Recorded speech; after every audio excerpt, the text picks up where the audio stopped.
ഇരുവരും ഒരുമിച്ച് തിരിഞ്ഞു നോക്കി. കയ്യിൽ മനോഹരമായ ഒരു സാരി പിടിച്ചുകൊണ്ട് ഒരു കസ്റ്റമർ അവരുടെ അടുത്തേക്ക് വന്നു. ഇത് ഞാൻ ഓൺലൈനിൽ കണ്ടപ്പോൾ നല്ല ഭംഗിയുണ്ടെന്ന് തോന്നി വാങ്ങിയതാ. വീട്ടിൽ വന്ന് നോക്കിയപ്പോൾ മനസ്സിലായി ഭംഗി മാത്രമേ ഉള്ളൂ തുണിക്ക്. അത്ര നല്ല നിലവാരമൊന്നുമില്ല, അളവും ശരിയല്ല. അവർ സാരി നീലിമയുടെ കയ്യിലേക്ക് നീട്ടി. എൻ്റെ മകൾക്ക് ഇതുകൊണ്ട് നല്ലൊരു ലോങ് ഗൗൺ തുന്നി തരുമോ? മുന്നിൽ നല്ല ഡിസൈനൊക്കെ വെച്ച്. നീലിമ സാരി വാങ്ങി കൈകളിൽ വിരിച്ചു നോക്കി. അവളുടെ മുഖത്ത് ഒരു പുഞ്ചിരി വിരിഞ്ഞു. ശരി ചേച്ചി, മകളുടെ അളവ് പറഞ്ഞു തന്നാൽ മതി, ഞാൻ നല്ല രീതിയിൽ തുന്നിത്തരാം. അയ്യോ, അളവൊന്നും എനിക്കറിയില്ല മോളെ, അവളിപ്പോൾ കോളേജിൽ പോയിരിക്കുകയാ. വന്നയുടൻ തന്നെ നിന്റെ അടുത്തേക്ക് വരാൻ പറയാം. ശരി ചേച്ചി, ആ സ്ത്രീ പുഞ്ചിരിച്ചുകൊണ്ട് പുറത്തേക്ക് ഇറങ്ങി. നീലിമയുടെ കൈകളിൽ ആ സാരി എപ്പോഴും ഉണ്ടായിരുന്നു. അവൾ വീണ്ടും അതിലേക്ക് നോക്കി. ആ തുണിയുടെ മടക്കുകൾക്കിടയിൽ അവൾക്ക് പെട്ടെന്നൊരു പുതിയ ചിന്ത തെളിഞ്ഞു വന്നു. ഒരു പക്ഷേ താൻ ഇതുവരെ അന്വേഷിച്ചു കൊണ്ടിരുന്ന വഴി ഇതായിരിക്കുമോ? തൻ്റെ കൈകളിലെ കഴിവ് ഉപയോഗിച്ച് തൻ്റെ മകനു വേണ്ടി തൻ്റെ സ്വന്തം കാലിൽ നിൽക്കാനുള്ള ഒരു പുതിയ തുടക്കം. നീലിമയുടെ കണ്ണുകൾ പതുക്കെ ഒരു പ്രതീക്ഷ തെളിഞ്ഞു. അവൾ അറിയാതെ തന്നെ ആ സാരി ഒന്നുകൂടി വിരിച്ചു നോക്കി. അവളുടെ ജീവിതം ആ നിമിഷം മുതൽ പുതിയൊരു രൂപത്തിലേക്ക് തുന്നിച്ചേർക്കപ്പെടാൻ തുടങ്ങുകയായിരുന്നു. എടി നീലിമ, ഇങ്ങോട്ട് വന്ന് നോക്കിയേ, വേഗം വാ, വേഗം വാ. മുഖം വിടർന്ന് സന്തോഷത്തോടെ രജനി വിളിച്ചു. കൂവിയപ്പോൾ കൂട്ടുകാരുടെ നീലിമ അല്പം മടുപ്പോടെയാണ് നോക്കിയത്.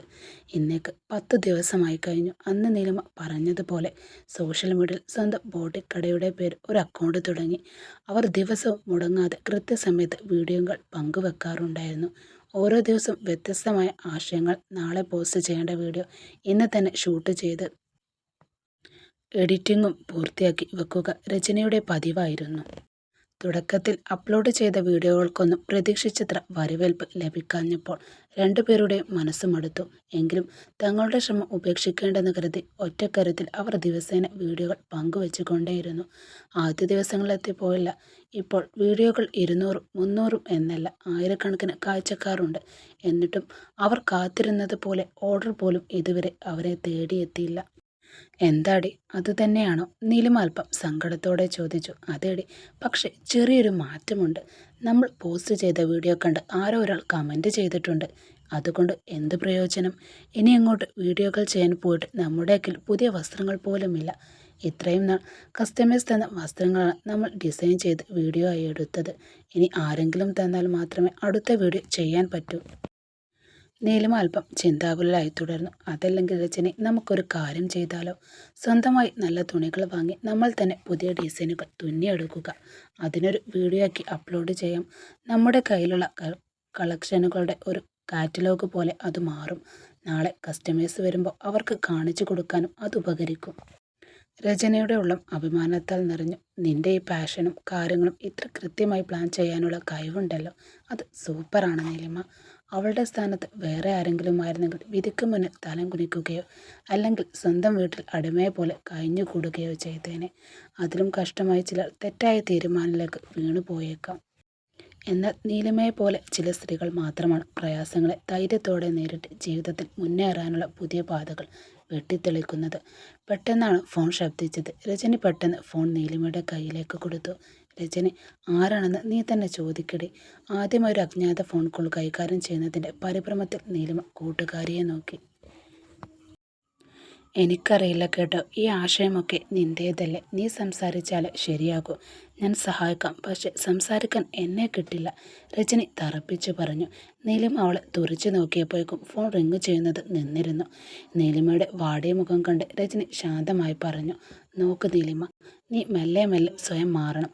എന്തിനാണ് ഈ മടി? അവരും നമ്മളെപ്പോലെ മനുഷ്യരല്ലേ, ധൈര്യമായി സംസാരിക്കുന്നേ.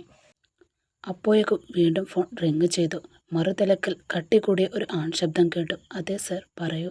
എന്താണ് മാഡം, കോൾ അറ്റൻഡ് ചെയ്യാൻ ഇത്രയും സമയം? അമ്പരപ്പോടെ ഫോൺ പിടിച്ചിരുന്ന നീലിമ രജനി കൗതുകത്തോടെ നോക്കി. ശരി, ഞാൻ യൂട്യൂബിൽ നിങ്ങളുടെ ഡിസൈനുകൾ കണ്ടിരുന്നു. കൊള്ളാം, പുതിയ മോഡലുകളൊക്കെ വളരെ നന്നായിട്ടുണ്ട്. എൻ്റെ മനസ്സുള്ള ഒരാൾക്ക് ഒരു ഡ്രസ്സ് ഡിസൈൻ ചെയ്ത് തരാൻ സാധിക്കുമോ? ആ ശബ്ദത്തിന് മുന്നിൽ അല്പം പതറിയെങ്കിലും നീലിമ സ്വയം വീണ്ടെടുത്തു. തീർച്ചയായും സർ, അളവും തുണിയും ഡിസൈനും പറഞ്ഞു തന്നാൽ നിങ്ങൾക്ക് ആവശ്യമായ രീതിയിൽ ഞാൻ തുന്നി നൽകാം. എനിക്ക് ആൺശബ്ദം തടസ്സപ്പെട്ടു. ഓക്കെ തന്നെയാണ്. എന്താണ് സർ? അവൾ അമ്പരന്നു.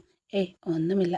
നിങ്ങൾക്ക് ഇഷ്ടപ്പെടുന്ന ഡിസൈനാണെങ്കിൽ എൻ്റെ മനസ്സിലാൾക്കും അത് തീർച്ചയായും ഇഷ്ടപ്പെടും എന്ന് പറയുകയായിരുന്നു. ഓ ശരി സർ. അളവുകളും ഡിസൈനും ഞാൻ വാട്സപ്പിൽ അയച്ചു തരാം. തയ്ച്ച ശേഷം എന്നെ അറിയിച്ചാൽ മതി. നിങ്ങളെപ്പോലെ തന്നെ ഒരാൾക്ക് ചേരുന്ന രീതിയിൽ കരുതിക്കോളൂ സർ. ദേഷ്യം അടക്കാനാവാതെ നീലിമ ശബ്ദമുയർത്തി. ദേഷ്യപ്പെടരുത് മാഡം. ഞാൻ നിങ്ങളെ വീഡിയോയിൽ കണ്ടിട്ടുണ്ട്. അതുകൊണ്ടാണ് അങ്ങനെ പറഞ്ഞത്. അല്ലാതെ തെറ്റായ ഉദ്ദേശത്തോടെയല്ല. ക്ഷമിക്കണം. വേറെയൊന്നുമില്ല. അയാൾ വിനീതനായി പറഞ്ഞു. ശരി സർ. ബാക്കി കാര്യങ്ങൾ ഞാൻ വാട്സപ്പിലൂടെ ചോദിച്ചറിഞ്ഞോളാം എന്നും പറഞ്ഞ് നീലിമ പെട്ടെന്ന് കോൾ കട്ട് ചെയ്തു. ഭയവും ദേഷ്യവും അമ്പരപ്പും കലർന്ന ഭാവമായിരുന്നു അവളുടെ മുഖത്ത്. രജനി നീലിമയുടെ തോളിൽ കൈവച്ചു. എന്തു പറ്റി? ആകെ ഒരു മാതിരിയായിട്ടുണ്ടല്ലോ നിന്റെ മുഖം. ആണുങ്ങളാ സംസാരിക്കുന്നത് രജനി. അവരുടെ സംസാരം ഏത് രീതിയിലാണ് എടുക്കേണ്ടതെന്ന് എനിക്ക് മനസ്സിലാകുന്നില്ല. സംസാരിക്കാൻ വരുന്ന തുണികൾ മാത്രം തുന്നിക്കൊടുത്ത് അടങ്ങിയിരുന്നാലും മതിയെന്ന് തോന്നുന്നു ഇപ്പോൾ. ഇതൊന്നും എനിക്ക് ശരിയാവില്ലടി, അവൾ സങ്കടത്തോടെ പറഞ്ഞു. എന്തിനാ നീലിമ നീ ഇങ്ങനെ ചിന്തിക്കുന്നേ?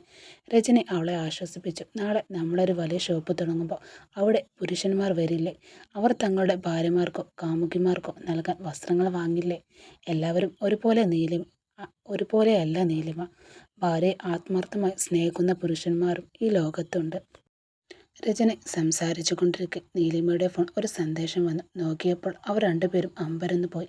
അയാൾ ഡിസൈൻ അയച്ചു തരിക മാത്രമല്ല, മുൻകൂറായി പണവും അക്കൗണ്ടിലേക്ക് അയച്ചിരുന്നു. കൂടെ ഒരു വോയിസ് മെസ്സേജും.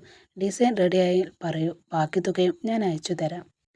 സന്തോഷം കൊണ്ട് രണ്ടുപേരുടെയും വാക്കുകൾ മുട്ടിപ്പോയി. നീലിമയുടെ കണ്ണുകൾ ഈറനണിഞ്ഞു. സ്ത്രീകൾക്ക് സ്വതന്ത്രമായി സ്വന്തം കാലിൽ നിൽക്കുക എന്നത് അത്ര എളുപ്പമല്ല കാര്യമല്ലല്ലോ.